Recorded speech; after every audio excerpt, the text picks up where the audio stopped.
Oh no, it was like really interested in like the story of the work and like it's like a relevant subject to be like bringing up, like especially like in all different forms of art. It's getting brought up like what do we want? Like how do you form like an ideology for the world that you want to see?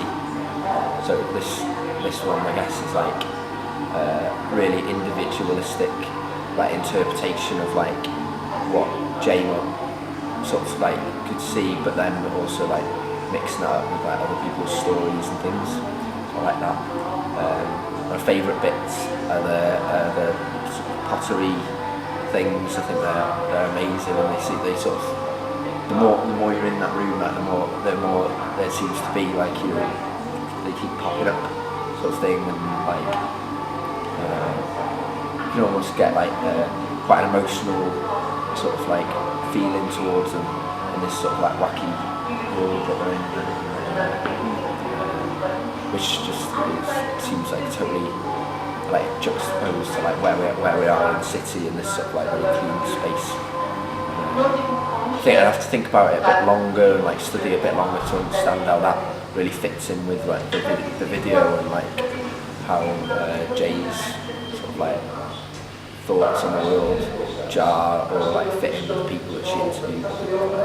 Got a jolly atmosphere, but it's definitely not only happy. Like there's a lot more going on in it than that. You know, like sort of the apparent like bright colours and stuff like that, and then juxtaposed with the sort of like the hideousness of the initial like hideousness and sort of like of like the characters that are in there. You know, that one that's in the middle of the room, the sort of yellow thing, and they're sort of but they kind of look like they're dying or like struggling with some sort of disability, but then they like fit totally into the sort of like happy space, like so that's like I guess that just makes you think. I wouldn't say just only happy, you know. And I suppose that's where it could like relate to what people are saying about the city and what their idea of paradise is. You know, it wouldn't be a place where only happiness exists. You know, which is maybe the sort of paradise that religious people propound. You know, like not a very interesting paradise really, where everything's like perfect.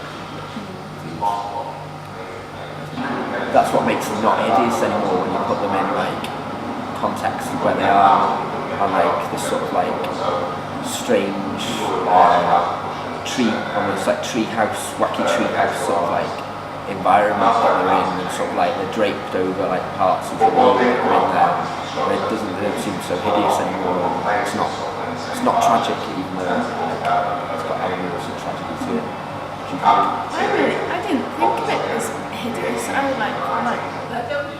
was really struck by the childlike environment. I was quite little, like found myself like crouching quite a lot and like looking at it from like a childlike point of view. And when you're a kid, you kind of things are quite shocking and strange. Now, if you're learning about animals that you didn't know existed, that happens when you're grown up, doesn't it? And you're like look at its bum, look at its face, it's ugly. But then you keep looking at it and you're like, oh, but it can hang upside down from a tree, or it can do amazing things. I quite a lot bring my nephew who's 3 to art and stuff, and I was really thinking that he'd love that. It would be hard for him not to touch stuff, but he would really like it. Because it is, you know, so disquieting sometimes. Some things that like the textures can be like a little bit like edgy or a bit fall aparty or a bit like rough.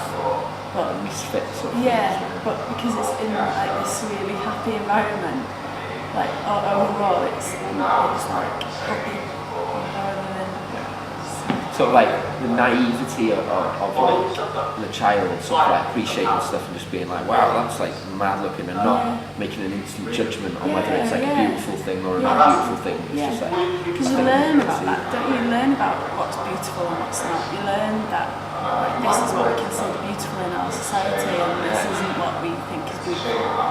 But it depends. Like it just totally depends on the judgments that you take into it. Why I came here is that I was driving with my mum, said, okay, is it quick, and she said, yeah. She just literally stopped the car and pointed me in the direction of the gallery and said, go in with you. No, I don't know this space, I haven't been in the city for a while, so I came in.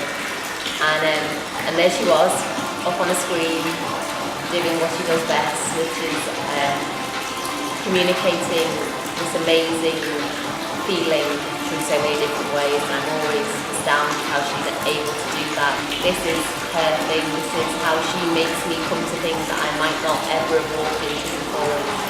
And actually the journey through, all I kept thinking, especially with the video work, is if anybody else is coming to this because they're watching somebody telling them about things they wouldn't have known before, or is that somebody's dad, or is that somebody's friend, or is that somebody, and so are they listening in a completely different way? When I'm listening to the cabbie, I'm listening to a cabbie, somebody else thinking, oh, my dad said that, and that makes loads of sense.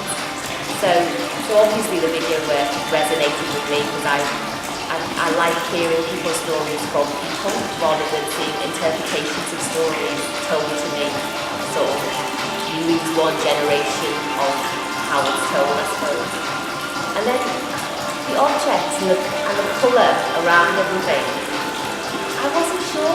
I was probably a little bit in my, I want to hear, I want to watch, but it's not intrusive, it's amazing. Like, it's really vibrant and it's all around you, and yet it actually doesn't crowd in on you, it doesn't make you want to get out of the space. When I came in, I found out it was about Paradse, and I listened to what people said, and inevitably people talk about turquoise waters and the sun. The sun kept coming up, and even the people who said it's about being happy, like the sun shining, or so I thought about it, and I wrote that I'll never think of Paradse again. Just thinking about that word Paradse has so many different meanings that actually coming through this, I really like learning about other people's interpretations of Paradse and how they were different to mine, or how they were the same as mine, and we're very, very different, and yet we have exactly the same idea of what Paradse is. So maybe we'll meet there one day. But I'm not sure whether I felt different while I was walking through the exhibition about Paradse, but I don't know whether that's what the exhibition was about. I think it was about learning about other people, walking through an atmosphere that isn't a room, so you're not learning in a room or watching in a room. So you can't quite place where you are. You're not, are you in Liverpool? Are you in a gallery? Are you in an installation? Are you in somebody's idea of Paradse? Or are you in all of those things? And then you make it what you want. I do honestly think, when I think of Paradse now, inevitably I'll think of peace, because that's my Paradse. But I'll also remember this. I don't go to many art exhibitions.